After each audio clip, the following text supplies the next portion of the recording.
Hello, everyone, and welcome to another episode of the Perfect RIA podcast, What Works Wednesday edition. This week, we have a special guest joining us from the UK, which, depending on where you're listening to this, may be on your side of the pond or my side of the pond.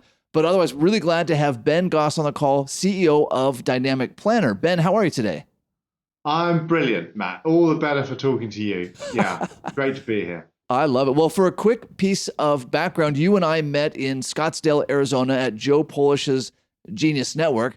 And I'd love to talk just for a minute about your commitment to personal and professional development. That is not a short flight. For me, going from Las Vegas to Scottsdale is like a 1 hour flight. For you, it's 2 days to get over.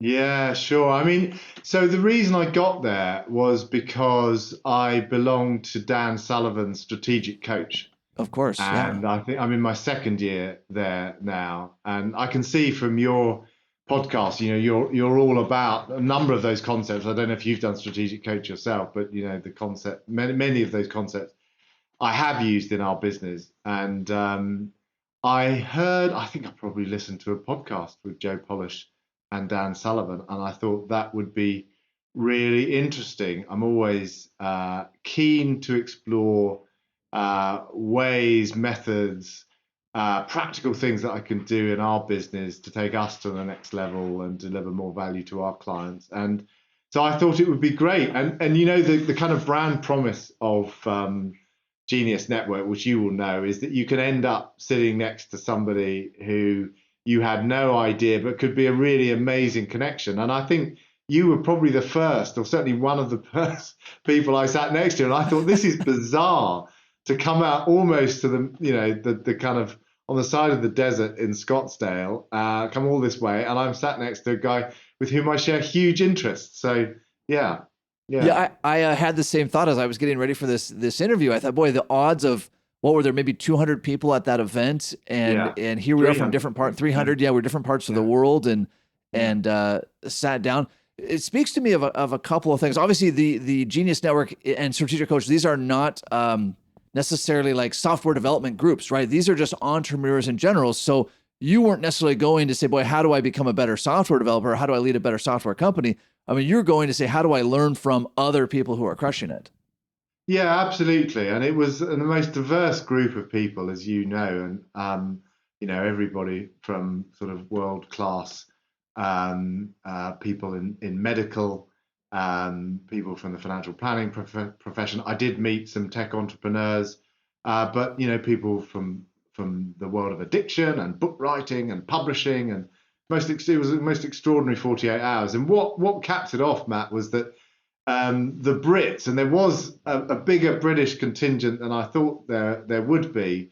We all got the same plane home, and that was really quite fun. I mean, it was really quite strange, and there was sort of half a dozen of us sat at the airport, all comparing notes, which was fantastic. Yeah, I love it. Well, let's talk a little bit about financial planning and your role in the financial planning industry. So, as the CEO of Dynamic Planner, which is a major financial planning software firm out of the UK that you created and run, you have this unique view, I think, on the industry, one being in the UK versus in the US, but also you're seeing really what all these advisors are doing in their practices, right? As they're using your software, you're able to see what works. And you and I talked before we hit record on this idea of how do we use the software, in your case, Dynamic Planner, to deliver even more value to clients. And of course, this is something, Ben, that you've been doing now for decades in this industry. So I'd love just your thoughts in general on delivery and value, how you built software to leverage value, all of those things. Yeah, a big topic, but you're quite right, Matt. First of all, we're celebrating our 20th anniversary this year. Wow. Which is quite amazing. We founded the business in April 2003, so literally we're just over 20 years old. Wow. Just some metrics in terms of the industry. We serve about just over 40% of all financial advice firms now use Dynamic Planner. And our purpose is relatively simple. Our purpose is to help an advisor match people with suitable portfolios and do that through really engaging financial planning. And it is as simple and as complex as that. And, I got into the business, we created the business because we believe, and I believe, that financial planning is just critical. It's critical, no matter where you are in the world, whether you're in the UK, in Europe, in the US, South Africa, New Zealand, Australia, around the world, people need to save and invest for the futures. And as you know, and your listeners know, most humans are just not wired to do that very well, right? We're wired to think about holidays and hairdos and what car are we going to buy next? We're not wired to think about, okay, I'm going to defer gratitude today. I'm going to stop spending today so that in 20, 30 years' time, I can enjoy a better retirement, or I can put the kids through school, or whatever it is. As human beings, we need a lot of help to be able to make those kind of trade-offs, particularly when it comes to risk. And I first got started in the industry. I was actually studying environmental science at university, and about far from financial services as you can go. And a friend of mine said, "Look, I work for an asset manager. Why don't you come for the summer holiday and you can earn some cash?" And so I worked for the summer holiday for this big, it's actually a big US, very well-known US manager, remain nameless. I was 18. It was the summer of 1987. And we all know what happened in October 19, Yeah, no kidding. Wow. 1987. Yeah. But in that summer, we'd walk in the morning, we'd be given a script, and to read off that script, buy Southeast Asia smaller companies, buy US large cap, because, right, completely untrained, completely no qualifications. And people would send in their checks, 4, 5, sometimes 6-figure checks. Wow. Because an 18-year-old student who knew nothing about financial markets had said it was a good thing. And of course, come October 19, the UK stock market lost 20%, actually, along with markets around the world, got as low as losing 40% of value over the coming weeks. And those people, many of whom were retired or certainly facing into retirement, lost a lot of money.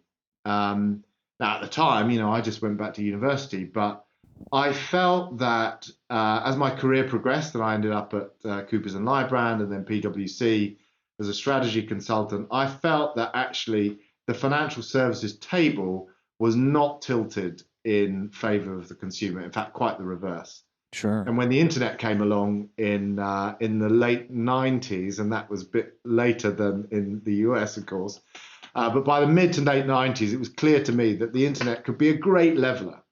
You could have a really objective, really transparent, really engaging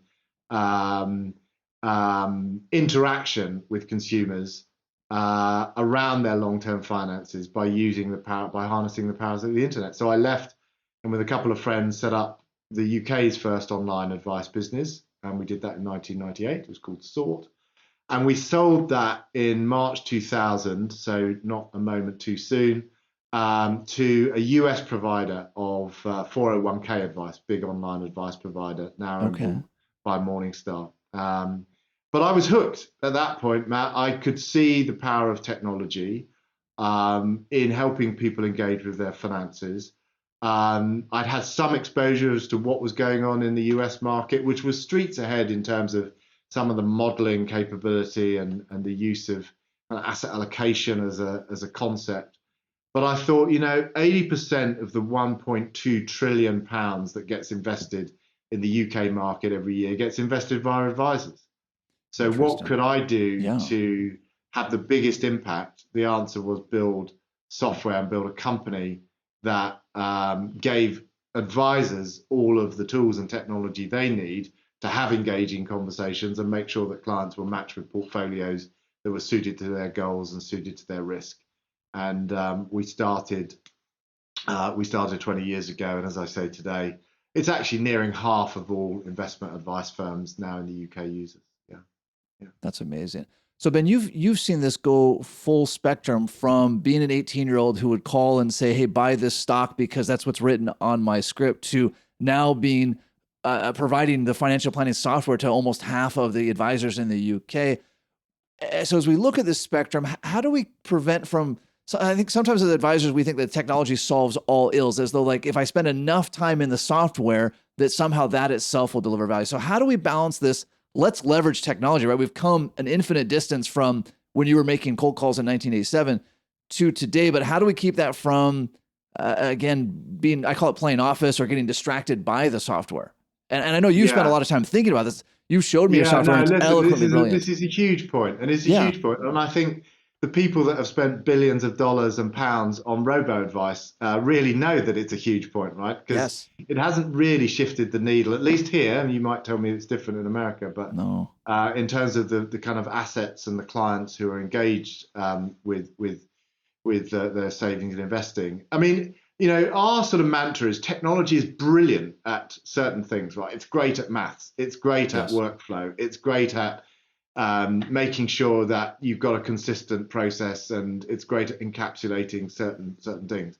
It is not something that your customers are going to look across the table and trust.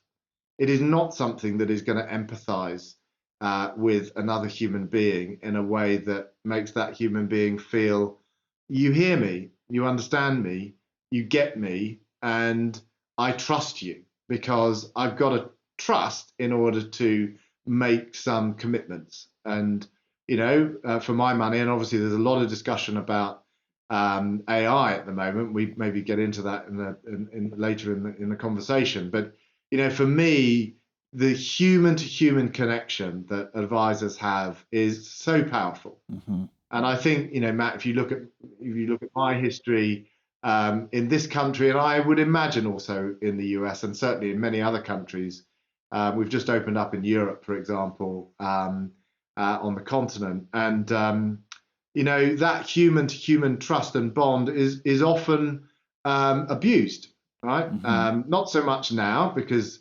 investor protection regulation has caught up in many countries. In Europe, we have something called MiFID II, which came in. Well, I mean, there's been versions of it for sort of 10 plus years, but which mean that you really do need to ensure that whatever you're recommending Mm-hmm. is in, if not the client's best interest, then certainly in the interest of the client. But if you go back far enough, products were sold not always Mm-hmm. with reference to what the client's needs are, or with a reference to the risk that they are willing and able to take. And so now, to answer your question more specifically, you've got brilliant technology which can do the maths, which can do the crunching of, how our portfolio is likely to perform, and is this something that is going to meet your needs and your approach to risk and your preferences in terms of sustainability, of course, which is a big driver here in conversation. Leaving the advisor free to do what human beings do best, which is to build relationships, to build rapport, to know their clients, and as a result, to engage more people in the business of making sure they can fund their future happiness. Ben, I really like that distinction that you said that the computers are obviously incredibly good at math and at modeling and generating these illustrations and these different scenarios analysis, but they cannot yet take the place of that human to human contact. And to use your 1987 example of the markets falling dramatically all around the world overnight, right? It's obviously computers weren't as much of an issue then, but to try for a client to say, look at their robo in the eye and say, hey, is the market's going to be okay? Or right now with the bank issues or the US debt crisis or whatever it is, people need someone to look in their eyes and say, hey, this is going to be okay. Yes, we need the math to back it up, and the computers are brilliant at that. But we want to make sure that we're not trying to get the computer to do that empathy thing, which it, as of yet, can't do. Absolutely, absolutely, and I think it'll be a long time coming. Look, we're doubling down on our investment in Dynamic Planner every year because we see the power of advisors enabled with great technology. I mean, one of the big constraints here, Matt, in the UK is because of the nature of regulation, in part, but also just the length of the advice process. The Achilles heel of the industry is the number of clients that you can profitably Mm-hmm. serve. And and I think Dan Sullivan probably has a bit of a role to play in this because a lot of people that attended Strategic Coach said, you know what, actually, I'm serving 200 clients 10 years ago. I'm going to bring that down to 80. I'm going to do it profitably. I'm going to go on holiday 6 months of the year, and great, and if that's your business and you're delivering value to your clients, fantastic. But what it has meant is that there is a big advice gap. Mm-hmm. There are a good number of people who can't access financial advice, perhaps because they don't have the wealth yet to be able to. And equally, there are in individual firms, they have their own advice gap. They have clients who perhaps have smaller pots and they don't really spend enough time with them. They're not really adding enough value. They know they ought to, they want to, but technology, and we've had some fantastic success really with Dynamic Planner in recent years, getting people from the kind of 80 to 100 clients per advisor into the 200 to 300 clients per advisor, with the advisor actually not having to work harder. And I think this is key, right? We all want to enjoy our working life. We spend a lot of time in our businesses. I do, you do, I'm sure your listeners do. A lot of the way we think about technology is it should actually make the professional's life more enjoyable. And, we're quite famous here for having technology that is super easy to use. It's a joy to the reporting that comes from Dynamic Planner look more like lifestyle magazines or digital magazines than they do boring old bank statements. Our apps, our consumer apps, which I think I showed you one or two when we were together, they're a joy to play with. Why shouldn't financial planning be engaging? Why shouldn't it be interesting, both not just to the customer, but to the advisor? And increasingly, here we'll talk about the support team, the power planners, the administrators. If you go into the back office of many advice firms, small or large, and you see the reams of paper and you see the kind of piles of, today it's probably more like digital paper, but it's, the inbox. It's drudgery, right? Who wants to turn up to work every day and think, right, I've got to pull together all of these financial reviews and I've got to get statements from these custodians and look at this CRM system. No, our approach is actually, let's scotch all that, integrate with everything so we can automatically pull all of those, the kind of understanding of the client, understanding of their portfolio, pull it together automatically, and then bring it together in a way that is super clear and engaging for the advisor as well as for the customer. And actually, we completely rebuilt the software and launched it, fortunately, just before COVID hit. And so, as again, all around the world, advisors quickly moved into video technology, whether it was, Zoom or Teams or whatever, Skype, and because we'd made this investment in engaging, enjoyable technology, usage took off like a rocket. More importantly, and this is to your point, that when the markets did fall, right, in February, March 2020, two things happened, actually. One is not that many, our experience, or our clients' experience, I should say, was that not that many clients phoned in. Why? Because they were in globally diversified, risk-managed portfolios. They were not in the stuff that people like me were selling in 1987, right? Far East Asian small cap stocks. They were in globally diversified, risk-managed, properly risk calibrated portfolios. So, did they see changes in their portfolio? Absolutely. But actually, they were all managed and within the risk tolerances. Those people that did call in it was very easy for our clients to look at their portfolios and to be able to have a really good conversation on Zoom, on Skype, on Teams, because it's now super easy to do that digitally, rather than having to say, well, hang on, I'll come back to you in 2 days while I print out these statements from your various custodians or wherever your money is. Yeah, that's a good point you bring up, Ben. And you mentioned this earlier when you said going from 80 clients per advisor to 200 or even 300. Sometimes we get in our head as advisors that the more time I spend looking at a client situation, somehow the more value I'm delivering. Now, there are cases for that, like the time I sit down with a client, looking them eyeball to eyeball, whether it's in person or virtually, that's great. But if I spend 2 hours pulling up statements, that's not me delivering value, especially if it's 2 hours that the software can shortcut. Or in your example, when clients are calling in, hey, I have this question. If I have to spend 2 hours pulling all this data back together, that is not value to the client. That's not value. Right? But if I can go into the software, if I can go into Dynamic Planner and I can see all my clients, or I'm trying to decide, hey, who do I need to reach out to because this happened? I can look at all of them at once. That then frees up an immense amount of time for this empathetic session to be able to talk to a client and really hear their concerns. Totally agree, Matt. And that's what it's all about. Let the technology do the hard work, let it do the drudgery, and then let it enable a conversation to be had. And one of the questions we get asked a lot, and indeed we ask of our clients a lot, is, where do you think the limit is? So, an RIA in our world, an IFA, an independent financial advisor, they may have a lifestyle business, but even with a lifestyle business, if the technology makes it 3 or 4 times, and I'm not exaggerating there, we would expect a 300 or 400% improvement in productivity through using Dynamic Planner versus other ways of doing things, right? So, you can go from 80 to 100 to 300, 400. We've even got clients approaching 500 clients. How far do you want to go? What do you want to do with that productivity dividend? Now, some of our clients will say, you know what, Ben, I'll just bank it. Thanks very much. I will see my 80 clients. I will spend more time traveling and playing golf, and that's it. Others are at the other end of the spectrum. I was talking to a client yesterday, and they run a purely phone-based business where it's all about your pension, really.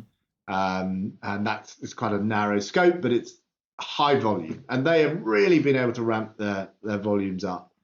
I'm really curious about how, if we could say, look, there's no such thing as average, but a average mass affluent advisor, how many clients they are able to have that quality relationship with, but actually using technology like ours, because I think actually do that. And I've said this to the regulator, I've said it to the UK Treasury, that actually the way to close this advice gap isn't through robo, isn't through assuming that you can do all this on a website somewhere. It's by enabling advisors, empowering advisors to have more and better conversations. And, we think as a result, what we do has a really important social purpose. Yeah. Ben, I love this idea that you pinned down the 300% improvement from using Dynamic Planner. And it's interesting to me to have that lens to say, if I'm going to use Dynamic Planner or fill in the blank with any other software, how will I measure the result of that? I think often as advisors, we love shiny objects and we think, I'll add this new piece of technology, I'll add that new piece of technology, but you're really being quantifiable. Saying, hey, if this can't add 100 new clients to your bandwidth or 40 more days of holiday or whatever you're solving for. So I love that being that specific. I also want to highlight one other thing. If you've measured going in and say, I'm going to start using Dynamic Planner and it's going to free up 40 hours a month or a year of time, whatever that number may be, it's very important as advisors that we know where that time is going to go, right? If you want to use it for a holiday, perfect. The risk is that Parkinson's law will take into effect. You'll free up 40 hours or 100 hours or 400 hours from Dynamic Planner, and then you'll just spend that reading the news or getting nothing else done. And then you might be saying to yourself, well, I got Dynamic Planner and I don't have any more time.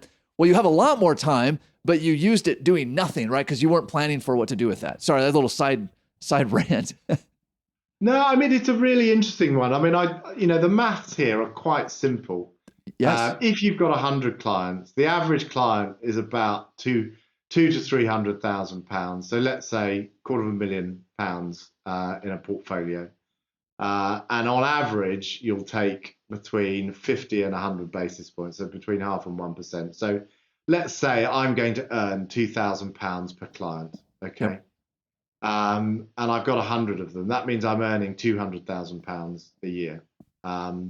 Now, if I can double that for the same amount of time that I'm spending in my business, who wouldn't want that, right? Why wouldn't you want that? And there's a whole bunch of reasons you might not want £400,000 instead of 200,000. But I think, when I look at a lot of the work that you're doing, Matt, and helping people kind of optimize their practice, the Perfect RIA, while adding value, I think technology is absolutely fundamental to it. And I actually think we're scratching the surface as to what's possible. And the reason I say that is because increasingly the benefits of technology, as we would describe them, are absolutely one about productivity. Mm-hmm. Two, I've touched on, which is the suitability, and that is really in a bad market as opposed to a good market. Does the portfolio operate as you would expect? Mm-hmm. If I am in drawdown, if I'm later in life and I am taking money out, and we go through COVID, or we go through, we had a little local difficulty with the Prime Minister, which you may have. I think when we met, actually, I think we just changed Prime Minister for the third That's right. time or Yes. something. She didn't last very long, and probably the less said about that, the better. But at the time, it really spooked global markets, and interest rates went sky high, portfolio values fell. Do portfolios operate within the range of expected returns, even under stress? Mm-hmm. And the value of good software and good modeling, and I know there's tons of this stuff in the US, there is real value there, and helping clients achieve returns, the expected returns for the risk they're willing to take, I think is job done. If you can improve on those returns for a given risk mandate, then fantastic. After charges, brilliant. Technology can definitely help, but we believe, and MSCI, for example, publish dynamic planner benchmarks. They're published daily. They're European regulated benchmarks here. This is all about actually publishing the level of return that you can expect for a given degree of risk, and we think that is really fundamental. And then the third thing is really around demonstrating your value, demonstrating your value to the client. It's not good enough just to add value here anyway, and that's because we've got some tough regulation coming in the summer, which is all about making sure the client feels that value and they're happy to subscribe to you year after year and pay your fees year after year. But those are the three big things: productivity, suitability, and demonstrating value. We think that software can really add. Yeah. Oh, I love that, Ben. I really, really appreciate your insights, and especially from your angle, both being in the UK, but also from seeing all of this, right? I mean, you're obviously a student of the game for decades, and you're seeing a big part of this, of the industry. Well, Ben, of course, as you know, this podcast is about taking action. We want to make sure advisors are implementing things that they heard today. And I gotta say, Ben, the first action item that stands out to me is, and I love this, which is when you're looking at software, when you're looking at Dynamic Planner, when you're looking at any software, how many hours is that going to save you, right? Yes, it has to deliver massive value to clients. Yes, it has to be useful and good customer service and great numbers and all those things. But how much time is it going to save you? And then what are you going to do with that time? So that would be kind of action item that stands out to me, number one. Ben, are some action items, or how do people learn more about Dynamic Planner?